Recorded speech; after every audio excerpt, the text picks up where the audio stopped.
Leo nimekuletea sababu 20 za kwa nini watu wenye akili kubwa ufeli maishani, lakini sababu ya 15 ya kikatili kiasi kwamba imewahi kuzamisha hata meli kubwa kama Titanic. Ukielewa hii siri, utakuwa na uwezo wa kuona mitego ambayo 99% ya watu wenye akili hawaioni. Sababu ya kwanza, watu wenye akili kubwa hawatafuti ukweli, wanatafuta ushahidi wa kuthibitisha kile wanachokiamini tayari. Kwa sababu wana uwezo mkubwa wa kuchakata taarifa, wanaweza kuchuja maelfu ya data na kuchukua sababu mbili tu zinazowatetea, huku wakipuuza data 999 zinazowaonyesha wanakosea. Huu ni upofu wa kitalanta unaosababisha anguko lao. Sababu ya pili, mtu akishazoea kuitwa jiniazi au mtaalamu, anaanza kuamini kuwa hawezi kujifunza kitu kipya kutoka kwa watu walio chini yake.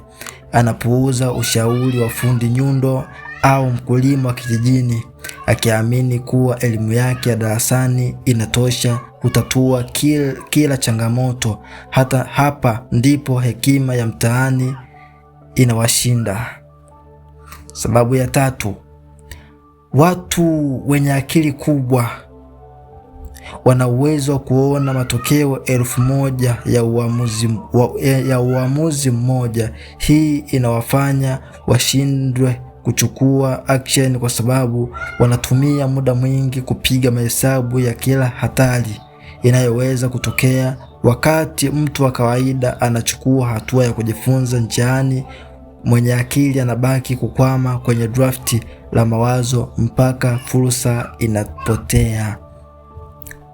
Sababu ya 4, kuna tofauti kubwa kati ya kuwa na IQ kubwa na kuwa na uwezo wa kutumia mantiki. Mtu anaweza kuwa bingwa wa kutatua milinganyo ya physics, lakini akawa hana uwezo wa kupanga bajeti ya nyumbani au kuelewa mahitaji ya mke na watoto. Hii ni laana ambayo ubongo unajua nadharia lakini haujui uhalisia. Sababu ya 5, kwa sababu wamezoea kufanya mambo magumu na kufanikiwa, watu wenye akili kubwa huanza kuamini kuwa hawawezi kufanya kosa. Hii inawafanya waache kufanya double check kwenye kazi zao. Wanaruka hatua za msingi za usalama wakiamini kuwa uwezo wao utawabeba, na mwisho wa siku wanaangushwa na vitu vidogo walivyovizalau.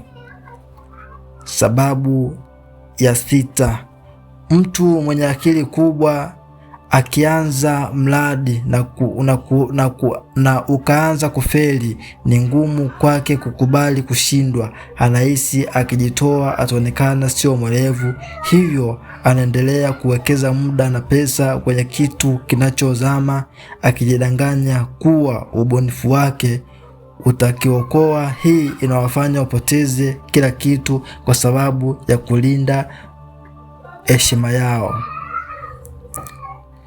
Sababu ya 7, watu wenye akili kubwa mara nyingi hudharau suluhisho rahisi. Ikiwa kuna tatizo, wanatafuta suluhisho la kisomi lenye hatua 100. Watu wenye akili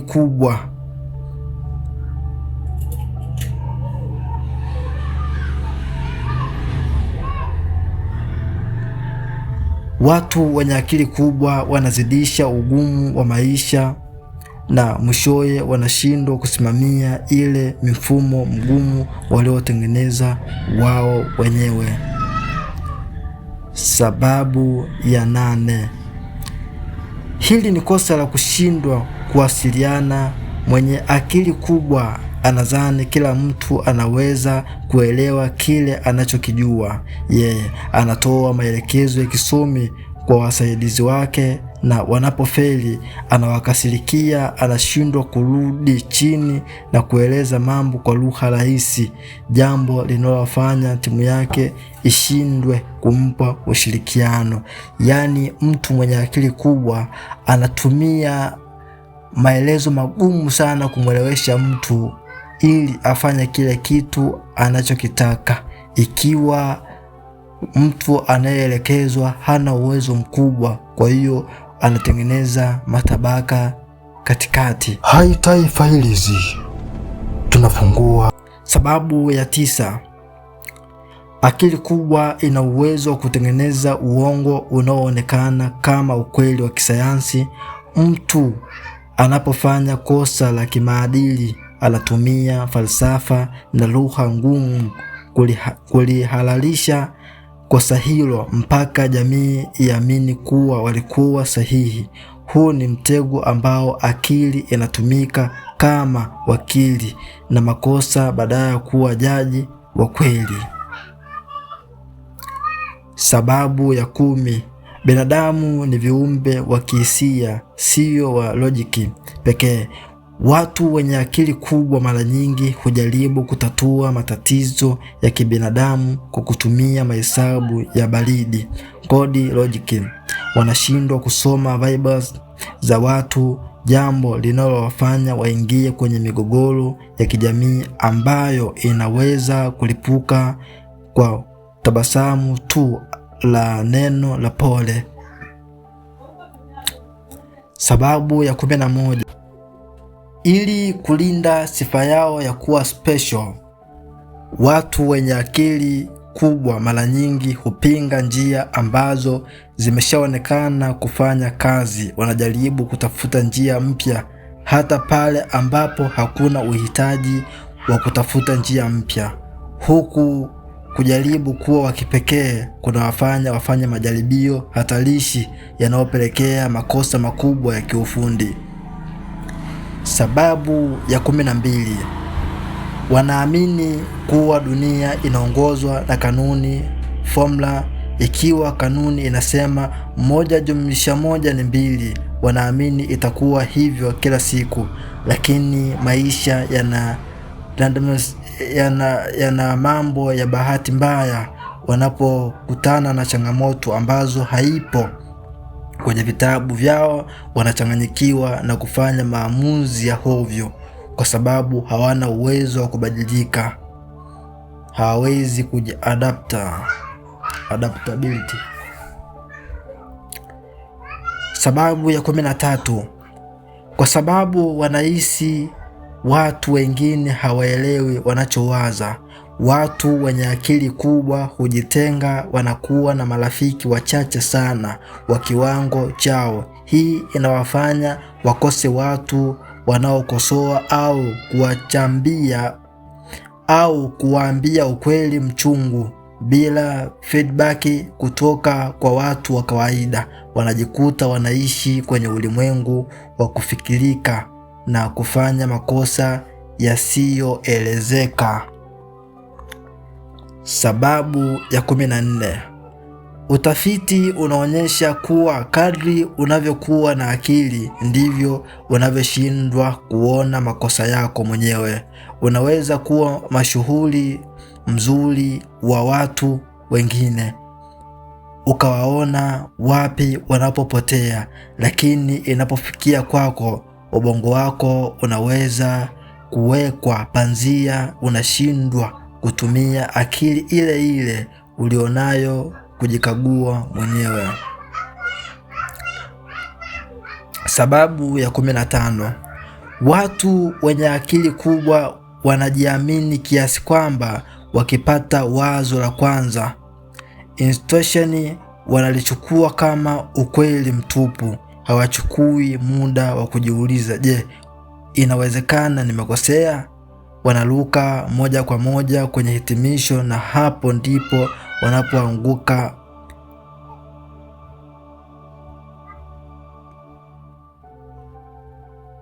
wanapoangukia kwenye mtego wa makosa ya kiufundi ambayo yangeonekana kwa jicho la pili. Tunafungua mafaili.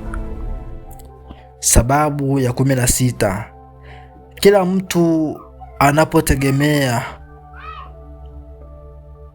wewe uwe na majibu yote, unaanza kuhisi huwezi kusema sijui. Ili kulinda sifa hiyo, watu wenye akili kubwa hutoa majibu hata kama jibu hilo si la kweli, hata kama mambo hayo hawajui vizuri, huku wakidai kujua kila kitu. Kunawapelekea kutoa ushauri mbaya unaoweza kuharibu maisha ya watu wengine na yao wenyewe. Sababu ya 17.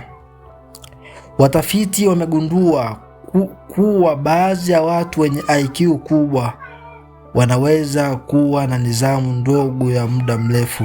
Wanajiamini kuwa akili yangu itaniokoa mbele ya safari, hivyo wanafanya makosa ya leo kama kutunza fedha au afya, wakiamini kuwa ujanja wao utajua kutatua matatizo hayo baadaye. Sababu ya 18. Watu wenye akili kubwa wanaamini kuwa mtu fulani ni shujaa wake anapokea kila neno la huyo mtu kama amri. Anashindwa kutumia akili yake ya uchambuzi kwa watu anaowamudu. Hii inawafanya waingizwe kwenye mikataba mibaya au miradi ya kitapeli kwa sababu tu aliyeileta anaonekana ni mtu makini sana. Kwa hiyo ni watu ambao wanamilikiwa na watu waliowazidi, kwa hiyo wanajiingiza kwenye mikataba inayowaletea matatizo. Sababu ya 19. Watu wenye akili kubwa wanahangaika na the big picture. Wanawaza jinsi ya kufika mwezini, lakini wanasahau kufunga nati ya tairi ya gari. Makosa yao mengi yanatokana na kupuuza mambo madogo baskets, ambayo wanasayansi wanahisi ni madogo sana kwa kiwango cha akili yangu.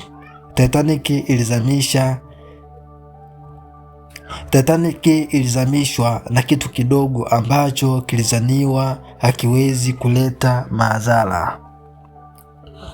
Sababu ya 20. Hii ndilo kosa kuu. Unyenyekevu ndio unamfanya mtu awe na tahadhari. Bila unyenyekevu, akili inakuwa ni chombo cha uharibifu.